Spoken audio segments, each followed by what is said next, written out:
ನೆಮ್ಮದಿಯ ಉಸಿರಾಟ. Just A minute ಧ್ಯಾನ. ನೆಮ್ಮದಿಯ ಉಸಿರಾಟ ಕೇವಲ 1 ಕ್ಷಣ ತೆಗೆದುಕೊಳ್ಳುತ್ತದೆ. ನಾನು ನನ್ನ ಉಸಿರಾಟದ ಮೇಲೆ ಗಮನವನ್ನು ಕೇಂದ್ರೀಕರಿಸಲು ಕೆಲವು ಕ್ಷಣಗಳನ್ನು ತೆಗೆದುಕೊಳ್ಳುತ್ತೇನೆ. ನಾನು ಉಸಿರನ್ನು ಒಳಗೆ ತೆಗೆದುಕೊಳ್ಳುತ್ತಾ ನನ್ನೊಳಗೆ ಬೀಡು ಬಿಟ್ಟಿರುವ ಎಲ್ಲ ಆತಂಕದ ಆಲೋಚನೆಗಳನ್ನು ಊಹಿಸಿಕೊಳ್ಳುತ್ತಿದ್ದೇನೆ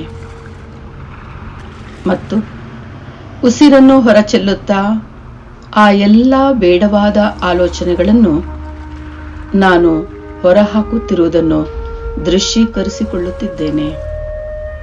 ಈಗ ನಾನು ಆಳವಾಗಿ ಉಸಿರನ್ನು ಒಳಗೆ ತೆಗೆದುಕೊಳ್ಳುತ್ತಿದ್ದೇನೆ. ನನ್ನ ಮನಸ್ಸು ನಿರಾಳವಾಗಿದೆ. ಆಲೋಚನೆಗಳು ಶಾಂತವಾಗಿದೆ ಮತ್ತು ನಾನು ಉಸಿರನ್ನು ಹೊರಹಾಕುತ್ತಾ ಈ ಶಾಂತ ಚಿಂತನೆಗಳನ್ನು ನನ್ನ ದೇಹದ ಕಂಪನಗಳ ಮೂಲಕ ಹರಡಿಸುತ್ತಿದ್ದೇನೆ. ಇದೀಗ ನನ್ನ ದೇಹವು ವಿಶ್ರಾಂತ ಸ್ಥಿತಿಯಲ್ಲಿದೆ ಮತ್ತು ನನ್ನ ಮನಸ್ಸು ಮುಕ್ತವಾಗಿದೆ.